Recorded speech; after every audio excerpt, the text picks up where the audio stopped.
SVC Media. Welcome to the iGaming Daily podcast, analysing the news from the betting and gaming industry all over the globe, supported by Optimove, the #1 CRM marketing solution for the iGaming market.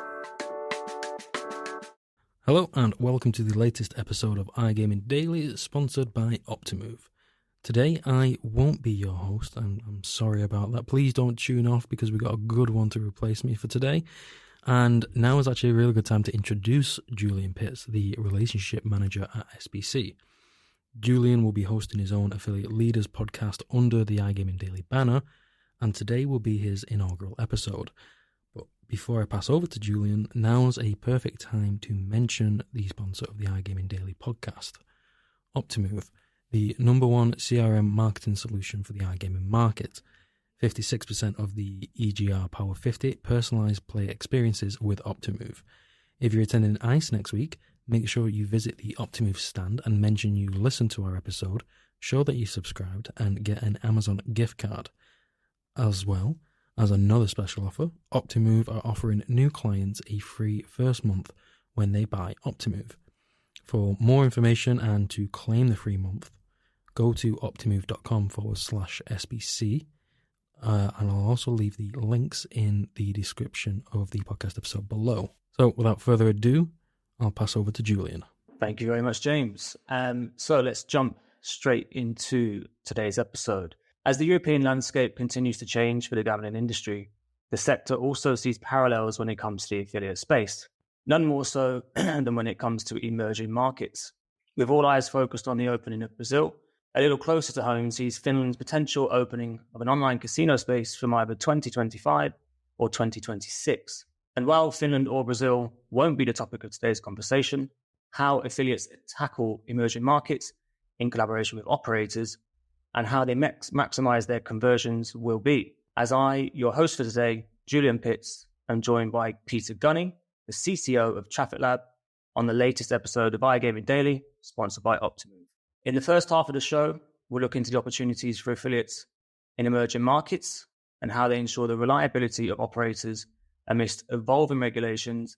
And then in the latter half, we'll discuss conversions in the affiliate marketing journey, looking at the affiliate sales funnel, dissecting each crucial stage from the initial click-through to the ultimate conversion.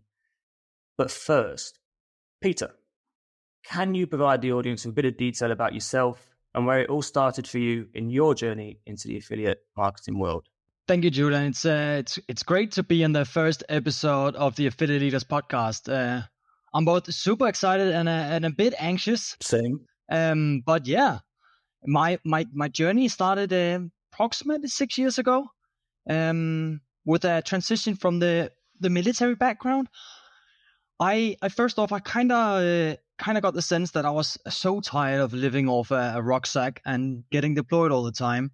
Where I had a friend from high school who just started up a business and trying to teach me like if I want to join in. And I remember sitting at a dinner table and he was trying to explain to me what affiliation was with the salt and pepper. And I didn't understand anything. He was moving it around saying, so they have a product and we are using their product and you want the salt, but also want the pepper. And I didn't understand anything. But at that point, I was ready for something new. And I was ready to stay in Denmark. So I joined in. I was actually supposed to do Twitch streaming at the get-go. For a while. But it never ended up like that. He was like, we got some paid media. Here it is. I don't really know much about it, so figure it out. And I spent a ton of time on Google. And I really, really found out that in the military, you work a lot of time. It's not just 8 hours. So you're very invested in what you do. And I found out that if I couldn't beat people with knowledge, then I could beat them with time. So I used a lot of time, spent a lot of time, probably wasn't that healthy at the time. But when you get into this iGaming industry, it's so competitive, and just a spark just ignited in me that I wanted to compete because I love competing. Yeah, so that's like how it all started. Nice. I think that must be one of the most unique transitions I've heard into the industry for sure. That is awesome. So to get the ball rolling, what challenges do affiliates face when entering an emerging market? So I think there is plenty to pick from, but I would say especially when it's a regulated market in the emerging markets, then it's often super unclear what is essential written in the regulatory manner, what kind of situation we need to have upholding, what is the age limit, how do you succeed with that, how do you make sure that your products stay regulated and that they're also actually approved by the operators. That is extremely difficult. It takes a lot of conversation and a lot of knowledge sharing between affiliates as well. But it's super fun. I mean, it gets really competitive, but it's super fun. I think the real opportunity here as well is when people look at these emerging markets, there's a lot of affiliates joining in, a lot of operators joining in. But I think we've seen time and time again that markets like Japan, that was emerging market, India, then Africa, then the US, and now latest LATAM, they jump on these markets, which then also makes them tend to lose focus on their current business and can leave a lot of good markets behind, where positions are a lot easier to grab. So emerging markets can also be markets that have been out there where it's just left maintained, so you can jump back in and look at it from a new, different view. For sure. It's a good way of putting it as well. Like you say, often it can be the forgotten ones which are the best, right? Yeah, exactly. It's kind of that cyclical journey in terms of how it works, and it's across any industry. We obviously see that. So considering the operator side of things here, when you look at the opportunities in emerging markets, as you mentioned, where those regulations are constantly evolving, how do you ensure operator reliability? Yeah, first off, I would say ensuring that you're understanding the regulations the same way. You can't jump into a market and then put operators on the side and then they suddenly change views on how you solve the age limit, which is usually is just maybe a banner in the bottom where it says what age, and you do some kind of checks and a pop-up. But now there needs to be proving instead. You have to prove that your traffic is coming from certain ages, which can be difficult in some channels. So ensuring that you see eye to eye on how you read the regulations and what the fine print actually says is extremely important. And once you get there, a trusting relationship always benefits. 100%. So going further into that then, like you say, it's been 6-7 years that you've been obviously in the industry itself. So how has the relationship developed between affiliates and operators over the years that you've been in the industry? Well, to be frank, I think actually it was a lot better like 3 or 4 years ago, especially before the Corona lockdown times. Isn't it? It seems like operators are having a difficult time keeping growth and staying growing. Like we saw with the sports betting in Corona times, it dipped down, but I would say iGaming actually, casino part was going up, and then coming back from that high that it can be looked at as a golden age is really difficult. And it's extremely difficult for the bigger operators because they are still tying in a lot of cost because they're having these extreme amount of profit coming in at these times. And when it then lowers, they're cutting off what actually makes the cake. And that is extremely difficult for affiliates to handle. We're seeing right now affiliate managers or the whole affiliate team just being cut from one day to the other and them stopping to pay. So yeah, I think it was a lot better 3 and 4 years ago where it was a close relationship. We went to we still go to the same parties, but we actually had some kind of other stuff in there, like competitions and trips we could go to together, which is now it's a lot more professional, down to the deal and then move on. Do you ever see that coming full circle again and sort of going back to that, call it golden age of 3-4 years ago, or do you think that ship has sailed now? Oh, I think it might be sailed, which I think is also good. I think the industry is becoming more professional in a good way, and sometimes looking back at stuff, it always looks a bit more bright than it was in reality. So I think it's a good change, and I think we need to move a lot more steps further. But we can't forget that payments and trust in relationships are paramount to actually get business going. 100%. Okay, and just before we go to a quick ad break, how important do you think networking is in the affiliate marketing industry, and how do you approach it? I think it's a vital key.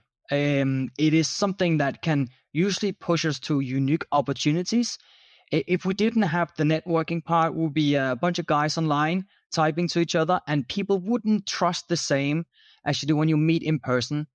And now, because we have worked closely with so many operators, we can approach them and say, hey, we have this idea. We want to do this unique time-limited stuff. We want to throw something into this offer to the customers. What do you think? Is that something we can do together? And if we were new to them, they would be like, nah, I wouldn't risk it. But now it seems like that they're much more open to actually trying stuff out. So networking is key for all of us. Brazil, a global economic powerhouse, deeply passionate about sports, and now home to one of the hottest markets in gaming. And we're giving it the full SBC treatment.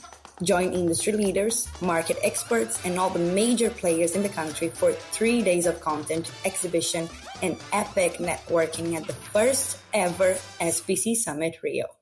Welcome back. As mentioned before the break, we are now shifting our focus onto conversion rates for affiliates. Similar to our very first question, what challenges do affiliates face with conversion, and how do you overcome them, Peter? I think it's proper tracking, especially in connection with filled databases and inadequate payments. So we're seeing right now that we have really poor tracking. The tech stack in the industry itself is far behind other affiliate niches. You can see finance industry is doing way better tracking than we do. And it's difficult when we don't have a proper tracking setup in our affiliate systems, that we can actually prove to some of these bigger operators what kind of value that we are providing them. So instead, when we are having these bigger operators in there on our pages, then we try to share, mainly overshare as many data points we can with them to show what they got out of their investments, which could be views or thumb stopping on the page. And when they see their brand, how do they react? Are they actually clicking more into the review for their brand? It's all the small measurements that we are trying to provide to the operators to give them that it makes sense. But obviously, it also has to make sense for the customers visiting the site. For sure. So that's an interesting way to put it. So from that operator side, do you find each and every operator is as interested in it as yourselves on the affiliate side when it comes to conversion, or is it more affiliate driven? Because obviously you have your own interests at play there, right? Yeah. So I think it's more affiliate driven. Obviously, if we had just filled databases on our sites from operators, then it wouldn't give us a purpose as well, because we are actually not gaining a lot of money for it. Sure. We're actually losing money compared to having these more empty databases on our sites. But there is just positions on a page where it makes sense for the customers visiting that page, that it is more bigger brands that has a bigger package for that customer. So in those cases, we try to tell them the story of each page and only list them where it actually makes sense. Yeah, makes sense. So that leads me on then to, what do you think is the biggest mistake that affiliates make when it comes to conversion, and how can they avoid it? Actually, I think many is not using enough resources on parameters and creating sources in affiliate systems. So they actually lose out on what is the meaning of their site and where they generate value of players. And I often hear that affiliates don't want to invest in proper BI tools or BI teams, for that matter, with a good data management system. Sure.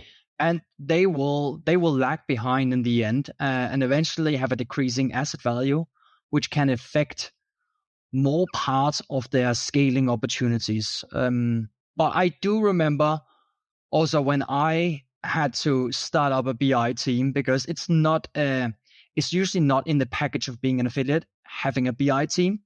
And I had a lot of resistance from my manager, because it's not a norm to have a BI team. and what can they actually do. And when we compare with other affiliates that have maybe in a company that has 500 people, they have maybe a handful of BI people.